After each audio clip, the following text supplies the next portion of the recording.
You have just finished a 50-minute session with your client who shared their deepest trauma. You nodded to indicate to your client that you were listening. You asked thoughtful questions to show your client you were engaged in the session. You tracked subtle emotional shifts which help you identify triggers for that person and enable you to better define how treatment needs to proceed. You were fully present in that session. There were no distractions, no zoning out. And now the client has left the room. You can now take a deep breath, take a moment for yourself to decompress. But you realize you have just 10 minutes before your next client. And you need to document everything important you just heard. You need to review your case notes on the next client. And you still have 3 more sessions today. And you have a psychological report due tomorrow concerning another client. Well, welcome to the life of a psychotherapist. If you ask someone who's not in the field what they think psychotherapists do, you can get some pretty surprising answers. People often think psychotherapists give advice. They think they read minds. They think they fix problems instantly or only talk about childhood. And then there's that misconception that therapy is only for crazy people, that therapists are always analyzing others. I get that one all the time. Are you analyzing me? Or they might think that psychotherapeutic sessions look like the Freudian couch scene. So today I'm going to talk about 3 things that you should know about psychotherapy and even give you some advice about what to say if you're asked, what do you do as a psychotherapist? Okay? First, psychotherapy is not advice giving. It's not advice giving. I remember sitting on a plane one time when I was fairly new in the field, and my seatmate started chatting with me. Now, to be frank, I personally don't like chatting on a plane. I guess that seems kind of weird to say given I was a psychotherapist. But anyway, he asked me what I did for a living. So I told him psychotherapy and psychological evaluations. Well, that was a good lesson for me. This is the point where you have to decide whether or not you want to tell the truth. Why do I say that? Well, consider that when you tell someone who asks this question, a person that you don't know, that you are a psychotherapist, the reaction is typically one of 2 things.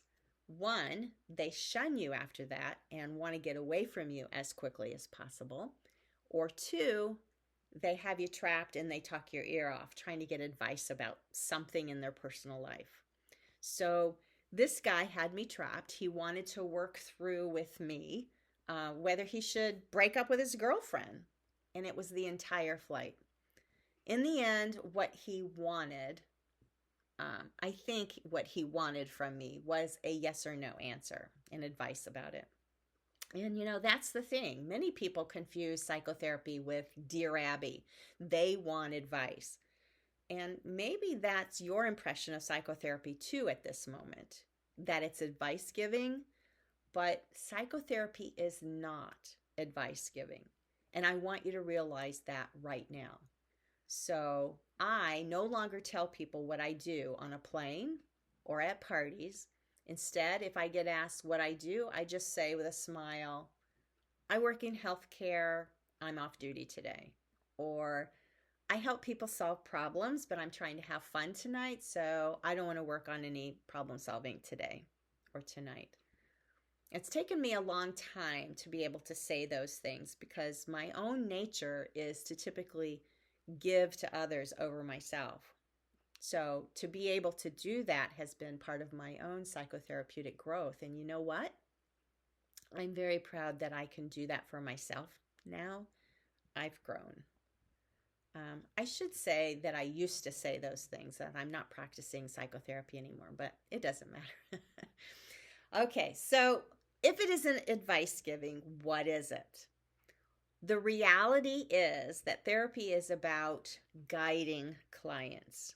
guiding them to explore their own emotions, learn their own patterns of behavior, and find the values that they have for themselves. And you do this to make positive changes in their lives. But you don't make those decisions for them. You don't give advice.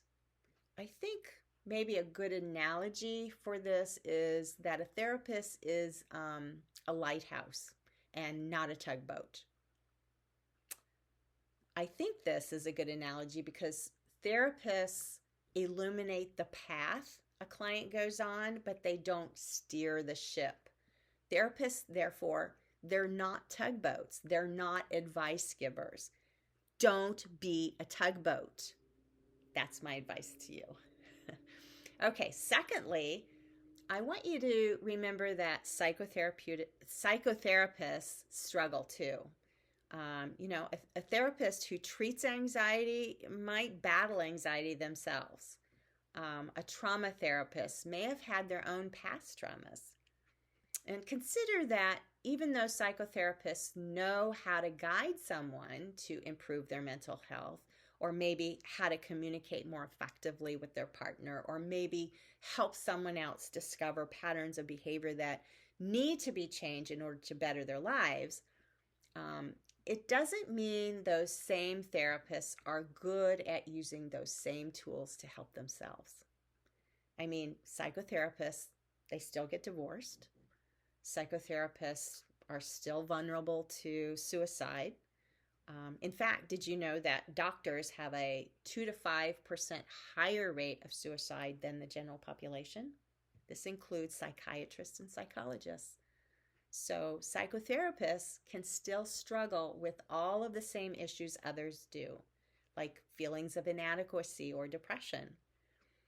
And it's thought that this is partially due to the emotional demands of the type of work they're involved in and the frequent exposure to patients' traumatic experiences. I think that makes sense, don't you? And this brings up a good discussion question that we might have in a face-to-face class. That question is, do you think knowing your therapist has personal struggles makes them more or less credible to you? Maybe it makes them more relatable at least, right? Do you think that it's even ethical to reveal to a client any of your own personal struggles?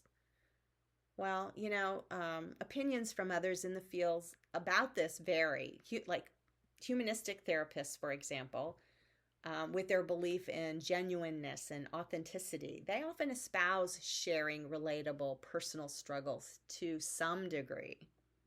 My own opinion is, for which you don't have to follow or believe in because it's my own opinion, it's that this client is coming to you as an expert. So if they see that you can't even hold your own world together, what makes you think that they will trust you enough to be able to help them with theirs? If a car mechanic has his own car broken down outside a shop and he tells you he's having trouble figuring out what's wrong with it, would you take your car there for a repair? Probably not, right? So in my case, I never revealed any of my own issues with any clients. For me, this was important because I wanted my clients to trust me to help them. And I know that even though I have the tools to help them, I am not always good about using those same tools for myself. Just ask my husband. We've been in some pretty hot arguments from time to time. But additionally, I want you to think about when you give a client homework in a session. I want you to remember what Professor Sholty said about this. Think, would I do this homework myself? And if you don't think you would, don't expect your client to either. My point here is to choose wisely what you do with your clients and think just because it is a tool, it doesn't mean it's an appropriate one or a good one for that particular person. Okay? My key point here is that being a therapist doesn't make you superhuman. All therapists have issues. And being a psychotherapist doesn't make you perfect in knowing exactly what to do in every circumstance. I think this is why self-awareness and self-care are critical. Your own personal struggles as you practice won't go away. And listening to others about their struggles and guiding them to safety is going to require immense concentration, immense effort, and immense energy. It's hard, harder than physical exercise sometimes. So make sure you attend to your own needs, and you're going to have a hard time if you don't, especially with avoiding burnout. Now, there are some organizations that are dedicated to supporting the mental health of healthcare professionals. And these organizations help to reduce things like burnout and suicide in the field. One such organization is called Doctors in Distress. It's a UK-based charity, and it was recently founded in 2019. Its focus, I think, is on fostering more compassionate work environments, and they do this through webinars and workshops and peer support groups. I'm not aware of any comparable US programs like Doctors in Distress, so if you know of any, I'd love to hear about them. Okay, so the third thing I want to share with you is about the hidden work of notes and tests and reports. So after a session, therapists must, they should immediately write clinical notes. Clinical notes are crucial for treatment planning and progress tracking, as well as legal records. And I want to give you a realistic breakdown of the time it takes for all this note-taking, testing, and report writing, working with just one client, okay? Okay, so sessions typically run for 40 to 50 minutes, typically 50 minutes.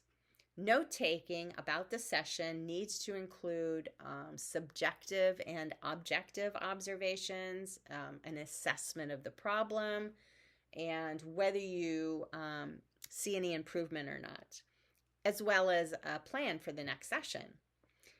These are the notes that you're going to be reviewing before your next session with this client in order to keep you on track. So they have to be somewhat detailed. Clinical notes typically take about 10 to 15 minutes to write. And for those of you who are interested, I've added a PowerPoint in our class Canvas files, which outline how to take good session notes, as well as another one on how to write a good psychological evaluation. So take a peek in our Canvas files if you're interested. And that brings me to psychological testing. A good psychological evaluation usually takes at least 2 hours, but can take longer, sometimes 8 hours or more. And this really depends on what the presenting problem is, your client's ability to participate, and even who is paying for the evaluation. The MMPI, for example, takes an hour to an hour and a half to take. So if you only use that one test because you only had an hour and a half for testing, you'd be missing out on a lot of important information about this client's circumstances to help you with diagnosis and treatment plan. Now, I have to share with you that this is the area that caused me to leave the field. I did get quite good at psychological evaluations, and in fact, my externship that I was on used my evaluations as examples of how to write them for their future exams. But there was this one particular time when I was assigned to do an evaluation for a child, and this is when I decided to quit the field. The insurance company involved in this case decided that they were only going to pay for a 50-minute evaluation. And so the community mental health center that I worked for at the time told me, only spend 50 minutes on this evaluation. That's totally inadequate. That meant I would have to pick and choose which batteries of tests to use, shortcut others. And I want you to remember that a diagnosis typically follows someone for the rest of their lives. So an error that is made now is an error that might affect that child's treatment and ultimately that child's life. Not to mention my reputation if I've made an error due to not being able to do a full psychological evaluation. So in this instance, I felt like my findings would be based too much on supposition and guessing. I think to me, it felt like trying to find an answer to a puzzle when you only had half of the clues provided. And so the ethics of that kind of thing made me terribly upset. I did the full evaluation. I didn't shortcut it. The insurance company paid for only 50 minutes. The community mental health center was not happy with me. But you know what? I felt I did the right thing. But this kind of thing still goes on today.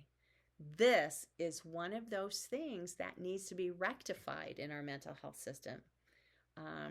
Third-party payers work to the detriment of a client when they don't allow full treatment, full testing.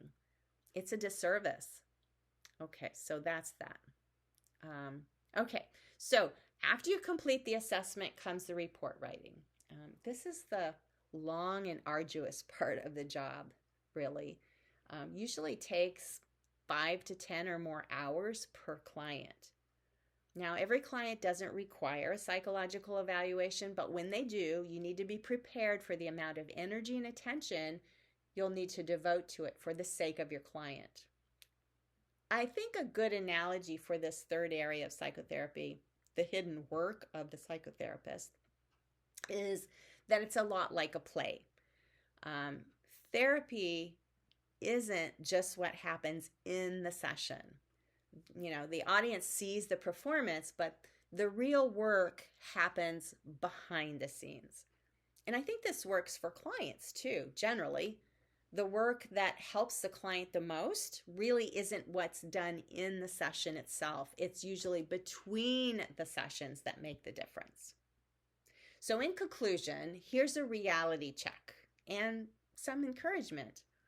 I want you to remember that being a psychotherapist is rewarding, but it is not easy.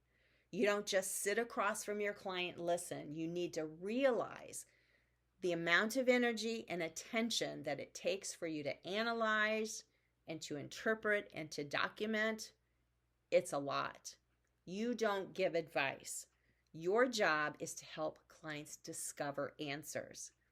And you remember, you are not immune to struggles. You have to care for yourself too. So, after hearing about all of this, if it still excites you, then you're on the right path. Your next job in the next few weeks in this class, I think, is to figure out what your therapeutic orientation is. You're going to be discovering what is most attractive to you, what makes you the most sense to you, whether you're one orientation or another, or maybe you're eclectic. But to be able to use these orientations effectively, you need to understand them well enough to do so. So make sure that you not only read about them, but that you think about yourself using them in a session with a client. I mean, does it feel comfortable? Do you think you could use it effectively? And could you make your client buy into it and its tenets? So let's see what you come up with by the end of the semester. I'm going to be really excited to learn what your orientation might be.